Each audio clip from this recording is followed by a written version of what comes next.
Hi everyone, my name is Myrna Ellery. I'm a proud union member and NAB workplace representative. I'm also a local executive member for the New South Wales ACT branch of our union. I'm speaking to you today from Ngunnawal country. I acknowledge the traditional custodians of the various lands on which we work and live today, and the Aboriginal and Torres Strait Islander people participating in this meeting.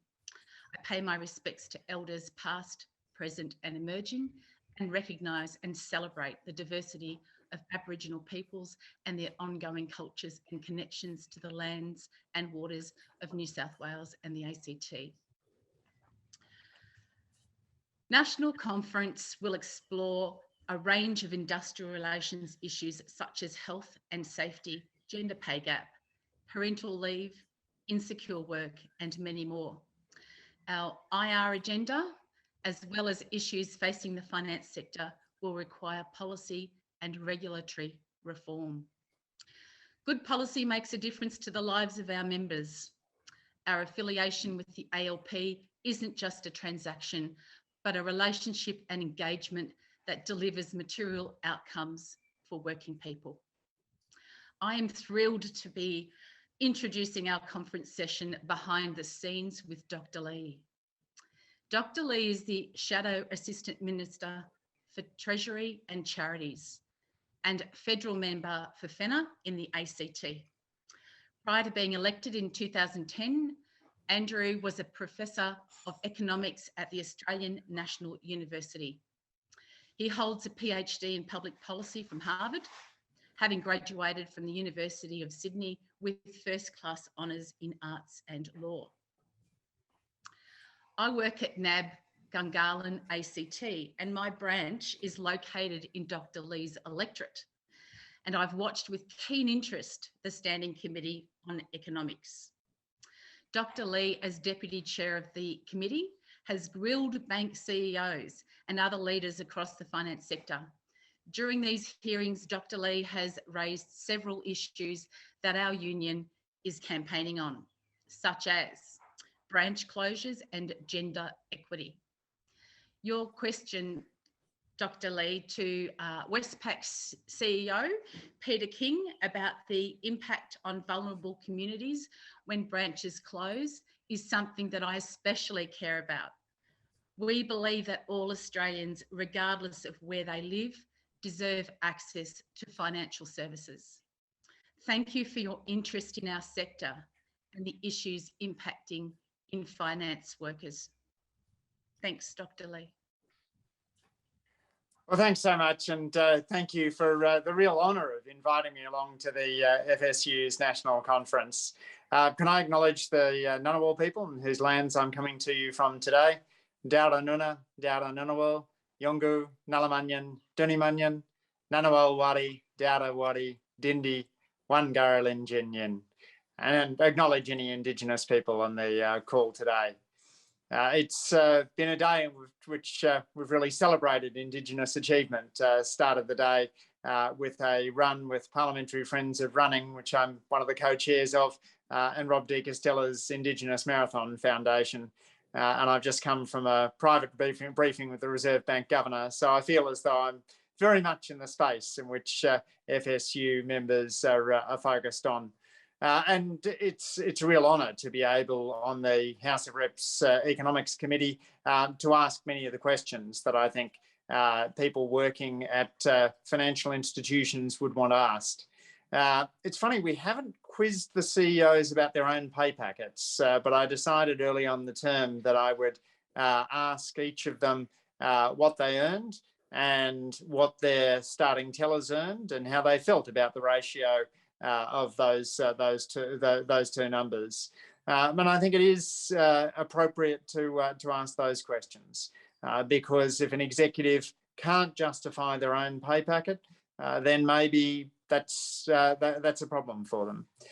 We've also explored issues around branch closures and the withdrawal of ATMs from communities, not just from the perspective of the way in which that directly affects FSU members, but also, as you've said, the way in which it affects vulnerable communities.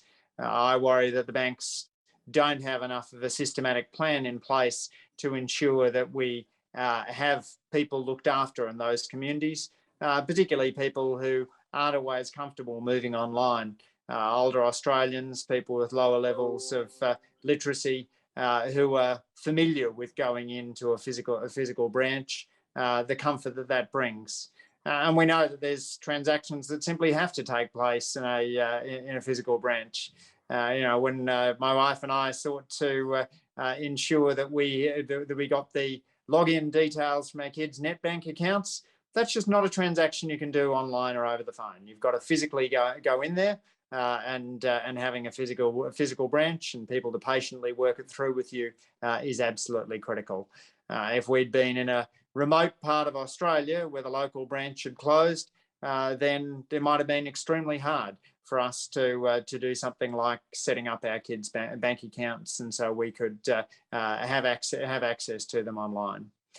So yeah, it's a great pleasure to be discussing things with FSU members. I don't want to take too much time in opening remarks.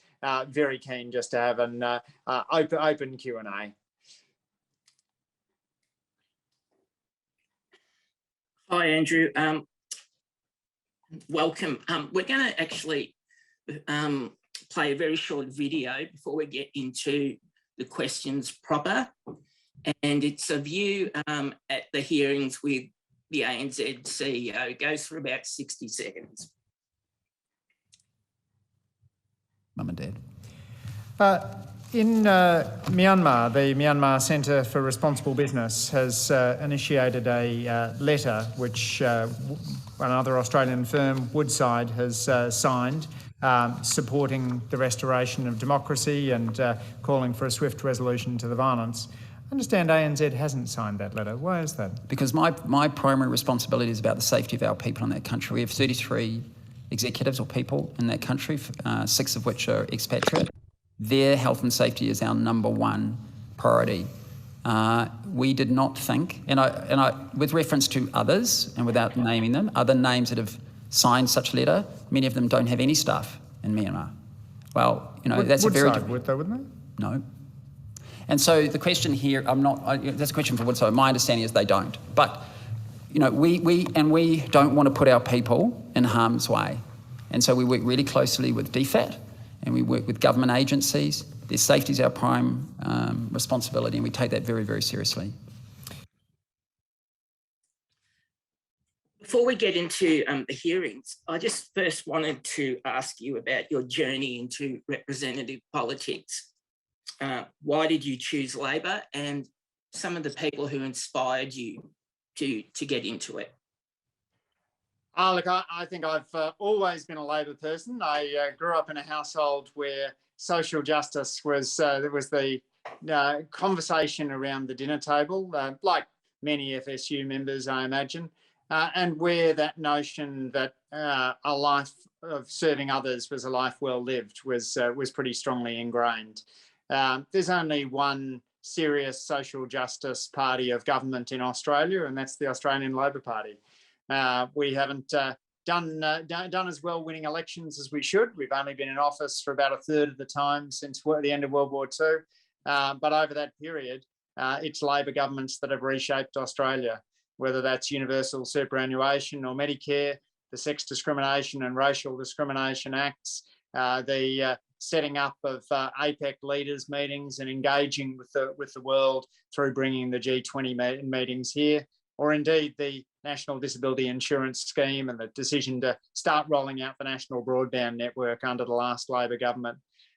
So our party is never perfect, as anyone who's actively involved in it knows. It's a perfectible beast, and it will be that until the day I die. But the ability to be involved with that great social justice project is a real privilege, and I always feel that as a Labor MP. I'm incredibly lucky to have the opportunity to serve my community in the Labor Party. We just saw a clip from a very short clip from the House Economic committee hearings. I want to ask you if you believe in these hearings, and the context for that is that I've watched a lot of them, and other members like Jason Falinsky, they begin by apologising to the CEOs for wasting their precious time.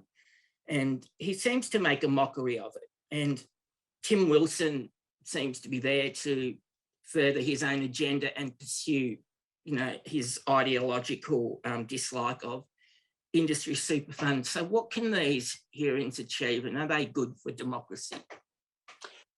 I think if you're a head of one of Australia's big four banks, you're by definition one of the most powerful CEOs in the land.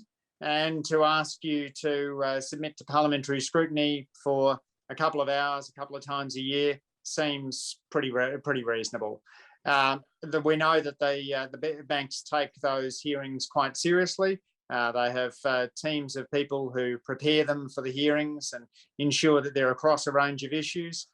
And indeed, when I've had some private conversations with them, they'll sometimes say, look, it's not so bad to have someone bring to your attention every issue on which the bank might be embarrassed. That's a pretty healthy thing for a CEO. So in their more reflective moments, they're happy to support it.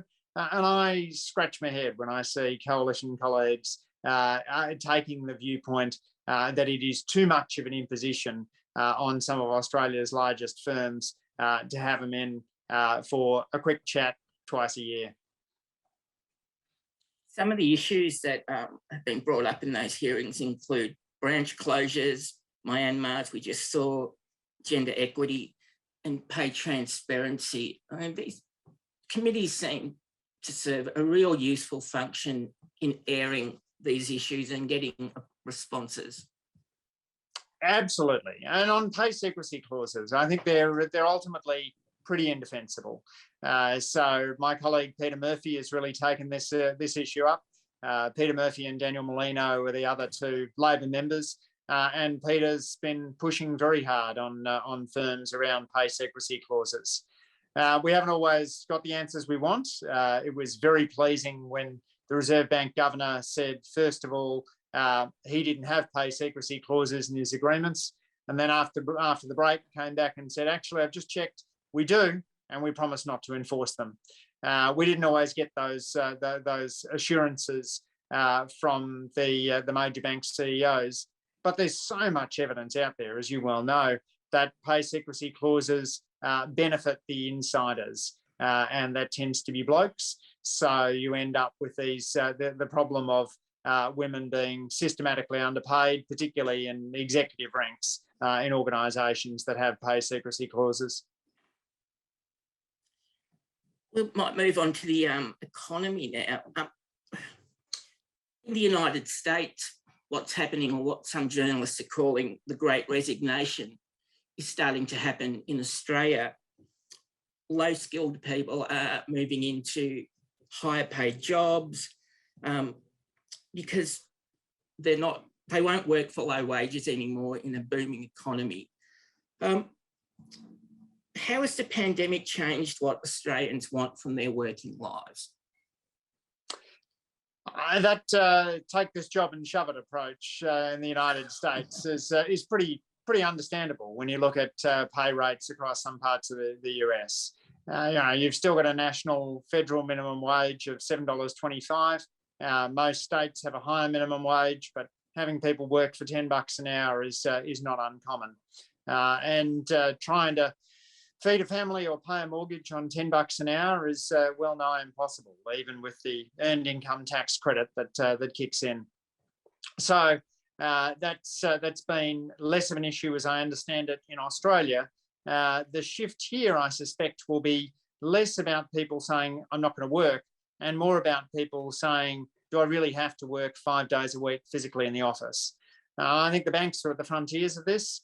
I remember we did a hearing with Ross McEwen where he said in the midst of the pandemic, I'm in a building that was designed for 5,000 people and there's 5 of us in it right now. And when we survey the staff, most of them don't want to return 5 days a week.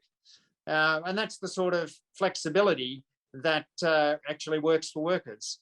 traditionally in Australia, when we've talked about employment flexibility, we mean flexibility for the boss to tell workers when they expect them to work. This whole phenomenon of giving someone their schedule just a few days before they're due to work, which makes it impossible for people to juggle multiple part-time jobs.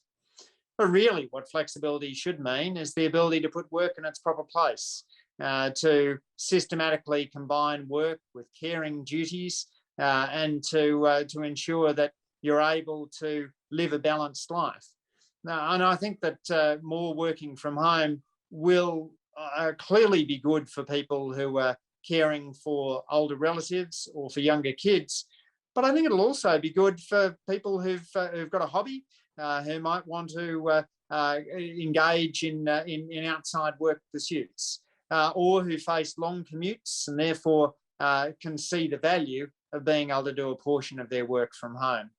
And we've got to make sure that people aren't left behind, that though people aren't overlooked simply because they're not physically in the office. But that comes down to managerial quality. Good managers can manage people remotely. Bad managers need to have bums on seats and eyeball people in order to work out what they're doing. But increasingly, we should be able to move to an environment in which people are judged on what they produce, and in which people are able to do a little bit more remote work and enjoy the flexibility that comes from that. So I think it's the great homework rather than the great resignation is how I think of the economic change in Australia. Just might continue to speak a little more about the pandemic. The government showed us what is possible with free childcare, rental pauses, that they finally relented on JobKeeper, increased benefits. Government interventions can be a force for good. Lots of families and individuals were lifted out of poverty during the pandemic, only to be returned when the pandemic receded. Could you talk about Labor's vision and what Labor learned from the pandemic about progressive government and the markets? Yes, it was pretty extraordinary, wasn't it? Suddenly we were able to pay people on JobSeeker an amount of money that was sustainable. And suddenly we're able to essentially eliminate homelessness by taking all of those hotel rooms that had been used by international travellers and putting people who'd been formerly sleeping rough into them. So we did some things that were pretty extraordinary. And I think that ought to expand the scope of the possible. I worry too much that the approach that the government is taking at the moment, the coalition government's taking right now, is akin to people at the end of World War II saying, let's have the world back the way it was in 1939. But of course, we know that Curtin and Chifley didn't do that. They set about a plan for higher home ownership, and the home ownership rate went up 10 percentage points just in a decade. They said Curtin put in place a full employment white paper, which saw double-digit employment, which had been the average for 2 decades before the war, go down to less than 2% unemployment in the decades afterwards. And we need to take that same sense of ambition to the post-pandemic rebuild, not go back to the old low productivity, low startup, low wage growth economy of the period from 2013 to 2019, but instead imagine better. More people were getting education, more people having the opportunity to start firms, wages growing, and an industrial system that supports workers and reduces inequality. If you want one organisation in Australian society that fights to reduce inequality, it's trade unions. Pretty much all the evidence we have shows that unions reduce inequality. So if you want a more egalitarian Australia, one more in line with our traditional values, you want more people to be in unions. Thanks very much. We've actually motored through the questions that I had for you, but there are some questions in the chat, so I might go to them now. Great. When I find them. Hi, Clive. Yeah, We've got a question from Daniel McMillan. Have you found it? Yeah, found it. Perfect. So, Andrew, it seems that the board of directors of our financial institutions get off scot-free when our institutions enact business decisions detrimental to workers. What measures can we expect from Labor to make directors more personally accountable?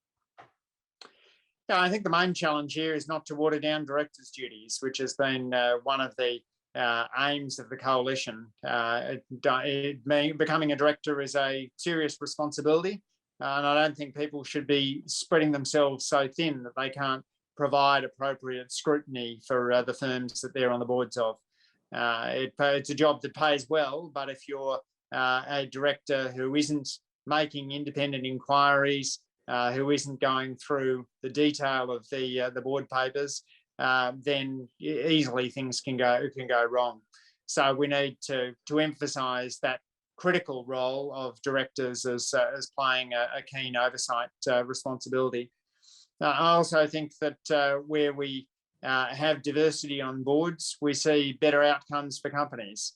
That's true of getting more women on boards, but it would also be true of getting more people of different racial and ethnic backgrounds on boards. We talk about the bamboo ceiling, in which there's too few Asian Australians on boards, and there's virtually no Indigenous board directors in Australia. All of that makes corporate governance look more like the community that the firms are designed to serve. And I suspect that good boards ultimately then pay dividends not just to their shareholders, but also to the community at large. Yeah, just on that, in some European countries, especially Germany, they have dual board structures where there's a governance. One board's responsible for governance and the other more for strategy, and it seems to work well over there. Can you ever see that happening in Australia? Yeah, I certainly think it's worked very well for Germany and for a range of other European countries, as you say. There's an ability then to have that board level conversation about what workers are sensing. And so many of the good productivity enhancements don't come top down, they come bottom up. People seeing processes that can be improved and recognising potential ways of boosting productivity. So all the evidence I've read suggests that worker representatives on boards are really good for the productivity of the company. In Australia, the closest we have to it is industry superannuation, which means that there is some role for the bodies set up to regulate superannuation, to run super funds, worker and employer representatives, to then have a say in the selection of boards. So in some sense, we've got that German system, but one level back. It's happening in the voting and the selection of managers and boards rather than actually at the board level itself. What do you think the Liberal Party, their conservative sort of boosters in the press, run screaming when workers are involved in business decisions via industry fund committees, and it's successful? It beats me. Yeah, as we know, industry funds aren't worker superannuation. They're put together by a coalition of employers and employees. They've been extraordinarily successful in ensuring high returns for members, which is simply a function of the fact that they're not taking large dividends out of the super funds. If you've got two masters, you're paying profit share plus also trying to look after members. It's just much harder to do as good a job for members. So our largest industry funds are the best performing funds in Australia, and indeed they outperform the future fund itself. So yes, I think it's a concern about workers having any say over capital. So this sort of old-fashioned notion that the plebs shouldn't get their hands anywhere near capital. But it's a system that has served Australia well because we've had that pool of local domestic savings we can draw on when times of exchange rate fluctuations. And it's also served retirees extraordinarily well. The retirement savings that someone has now that there's a 10% super contribution about to be put in place. That's really important for long-term retirement security.